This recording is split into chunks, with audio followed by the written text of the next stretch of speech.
আসসালামু আলাইকুম ওয়া রাহমাতুল্লাহি ওয়া বারাকাতুহু।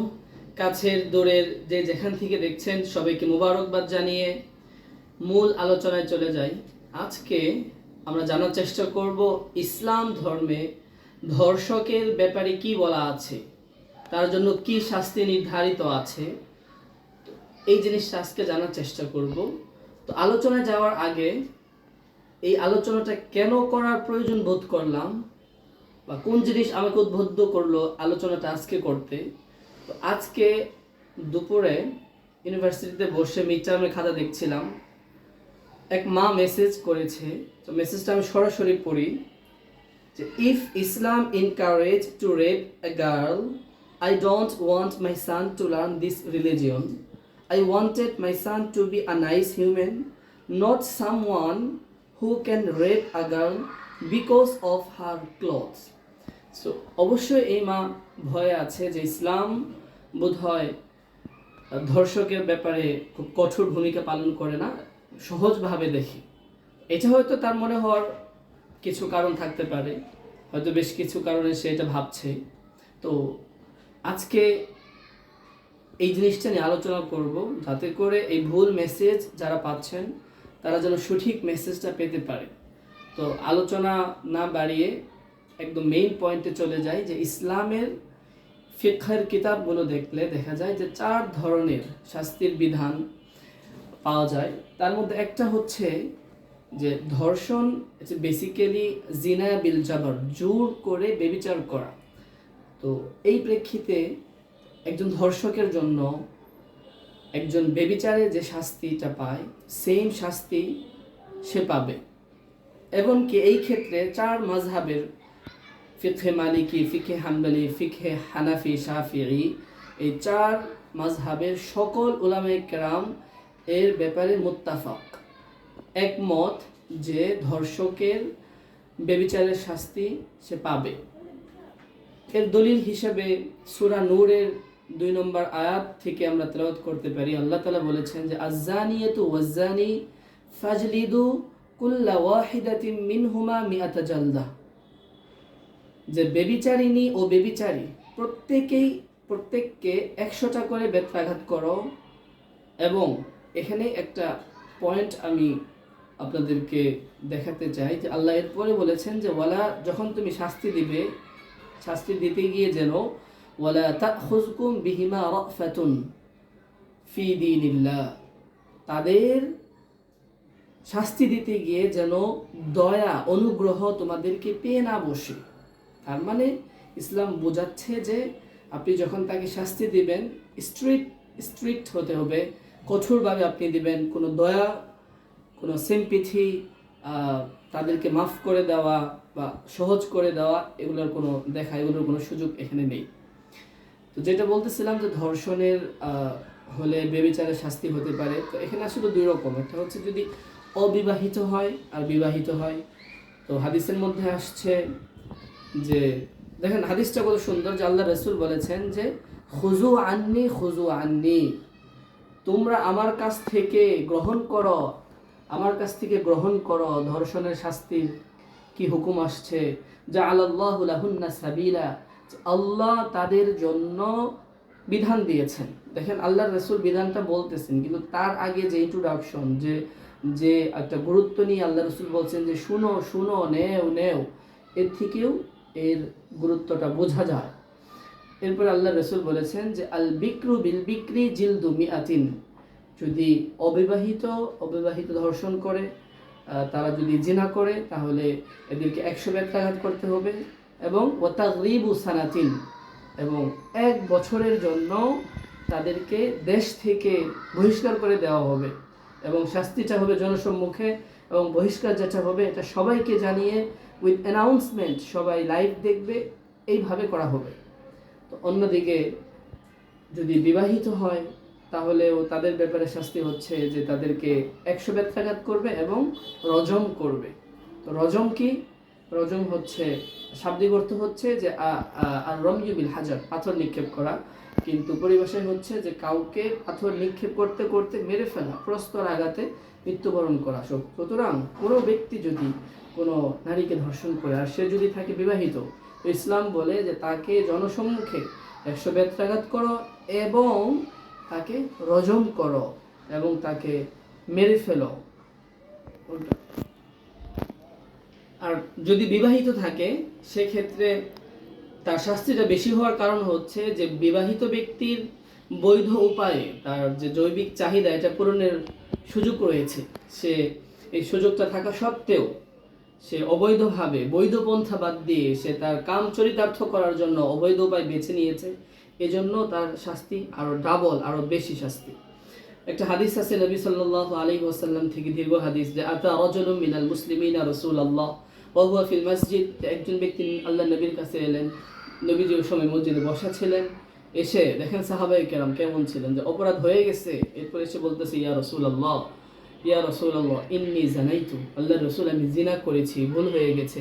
তখন নবীজি ফাআরাযা আনহু, মুখটা ফিরিয়ে নিলেন, নবীজি মুখ ফিরিয়ে নিলেন।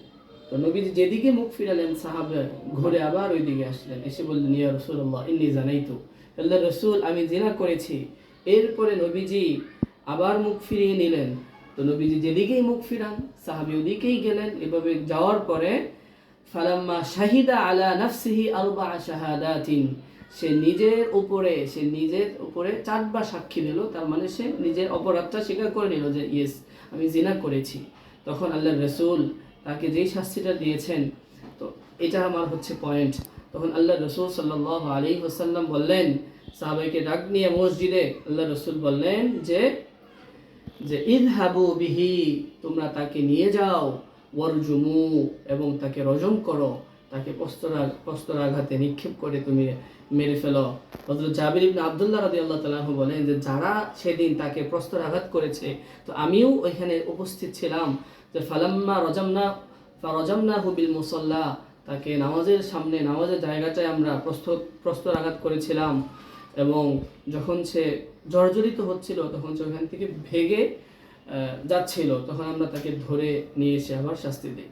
তো আবার মূল পয়েন্টে চলে আসি, যে 1 নম্বর শাস্তি হচ্ছে যে ধর্ষণের ব্যভিচারের শাস্তি দেওয়া। যদি বিবাহিত হয় তাহলে হচ্ছে বেত্রাঘাত এবং রজম, অর্থাৎ প্রস্তর আঘাতে মৃত্যুবরণ করা পর্যন্ত আঘাত করতে থাকবে। আর যদি অবিবাহিত হয় তাহলে 100 বেত্রাঘাত এবং 1 বছরের জন্য দেশ থেকে বের করে দিবে। আর দ্বিতীয় আরেকটা শাস্তির কথা উল্লেখ আছে, যেটা ইসলামী আইনবিদগণ বা ফুকাহে কেরাম যেটাকে মুহারাবা বলেছেন।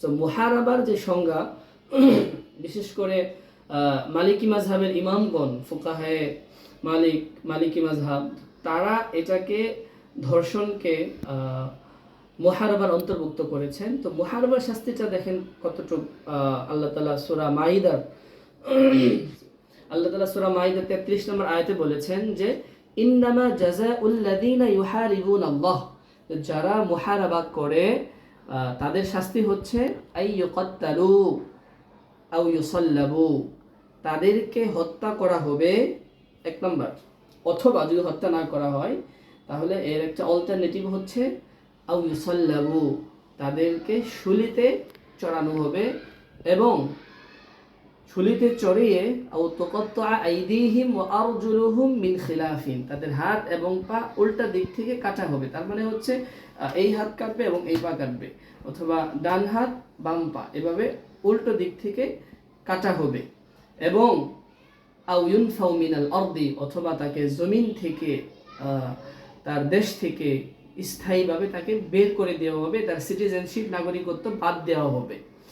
এটা বলার পরে আল্লাহ তাআলা বলেন যে এটা তো হচ্ছে দুনিয়ার খুব ছোট একটা শাস্তি, তাদের জন্য রয়েছে লাহুম খিজিয়ুন ফিদ দুনিয়া ওয়া লাহুম ফিল আখিরাতি আযাবুন আযীম, আযীম কঠোর শাস্তির ব্যবস্থা রয়েছে আখিরাতে। এটা হচ্ছে দুনিয়ার সামান্য শাস্তি।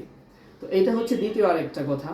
আর তৃতীয় আরেকটা শাস্তির কথা যদি আমরা বলতে চাই, যেটা হযরত ইমাম শাফি রহমাতুল্লাহি আলাইহির মাযহাব এবং ইমাম মালিক রহমাতুল্লাহির মাযহাব মতে এই আলোচনাটা আসে, এটা হচ্ছে যে যখন কাউকে ধর্ষণ করা হবে, তো যে ধর্ষিতা হবে সে একটা মানে আর্থিক ক্ষতিপূরণ সে লাভ করবে।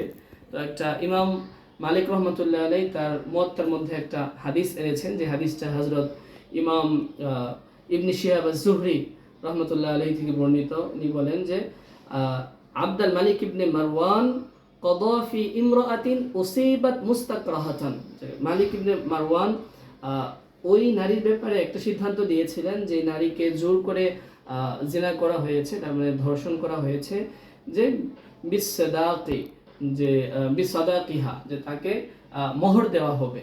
তো এই ছিল মূলত মোহরের শাস্তি। তো এই ক্ষেত্রে এই হাদিসের মধ্যে গুরুত্বপূর্ণ একটা জিনিস আছে, যে জিনিসটা আমি হাইলাইট করতে চাই, যে হাদিসের মধ্যে বলেছেন যে ওয়াল উকুবাতু যালিকা আলাল মুগতাসিবি, যে সকল শাস্তি যেগুলো বলা হলো এগুলো হচ্ছে যে মুগতাসিব, যে ধর্ষক, তার জন্য অ্যাপ্লিকেবল, ধর্ষক পাবে শাস্তি। আর ওয়ালা উকুবাতা আলাল মুগতাসাবাতি ফি যালিকা কুল্লি, আর এই ক্ষেত্রে যে ধর্ষিতা যে নারীটা, সে কোনো শাস্তি পাচ্ছে না বা সে কোনো শাস্তি পাবে না। তো এছাড়াও চতুর্থ আরেকটা শাস্তির কথা আল্লাহ তাআলা বলেছেন, এটা হচ্ছে কিসাস। কিসাস কি? যখন কোনো বান্দাকে কোনোভাবে শাস্তি প্রদান করা হয় এবং অঙ্গহানি করা হয় বা ক্ষতিগ্রস্ত করা হয়, ঠিক সেম ওয়েতে অপরাধীকে শাস্তি দেওয়া বা অপরাধীকে এর বিচার করাই হচ্ছে কিসাস। আল্লাহ কোরআনে বলেছেন যে কুতিবা আলাইকুমুল কিসাসু ফিল কতলা আল হুররু বিল হুররি ওয়াল আবদু বিল আবদি, দীর্ঘ আয়াত, এটা আপনি দেখতে পারেন সূরা বাকারার মধ্যে আল্লাহ কিসাসের বিধান করেছেন। সো ধর্ষক যারা আসিয়ার মতো মেয়েদেরকে ধরে নির্যাতন করেছেন, যারা কষ্ট দিয়েছেন, যারা অঙ্গহানি করেছেন, তো তাদেরকেও এরকম সেম একটা শাস্তি তারা ডিজার্ভ করে। তো সর্বশেষ যে কথাটা বলতে চাই, যে দীর্ঘ আলোচনা ফিকহি বিষয়, তো আমার যে মেসেজটা ছিল যে ইসলাম কখনো ধর্ষণকে এটাকে ছোট করে দেখে না, এবং এটা বড় অপরাধ এবং এর জন্য বিস্তর শাস্তি রয়েছে। তো এই ভুল মেসেজটা আপনারা পাবেন না। দয়া করে ইসলাম জানুন এবং ইসলামকে ভালোভাবে শিখুন। যাবার আগে আরেকটি কথা বলে যাই, যে শাস্তির বিধানগুলো আলোচনা করলাম, এগুলো ইমপ্লিমেন্ট করার জন্য ইসলামিক জুডিশিয়াল সিস্টেম লাগবে, এবং কাজী ইসলামিক হবে না অন ইসলামিক হবে, এই বিষয়গুলো আছে, সেটা ভিন্ন বিষয়। কিন্তু শাস্তি যে আছে ইসলামে, তো এই জিনিসটা আমি হাইলাইট করার চেষ্টা করলাম। তো আশা করি আপনারা আমার পয়েন্টটা বুঝতে পেরেছেন। সবাই ভালো থাকুন, সবাই সুস্থ থাকুন। আল্লাহর কাছে কামনা করি যেন বাংলাদেশ নারীদের জন্য নিরাপদ এবং প্রত্যেক নারী শিশু সকলের জন্য নিরাপদ একটি দেশ হিসাবে পৃথিবীর বুকে মাথা উঁচু করে যেন নিজেদেরকে প্রতিষ্ঠা করতে পারে, সেই কামনা রেখে আজকের মতো বিদায় নিচ্ছি। আসসালামু আলাইকুম ওয়া রাহমাতুল্লাহ।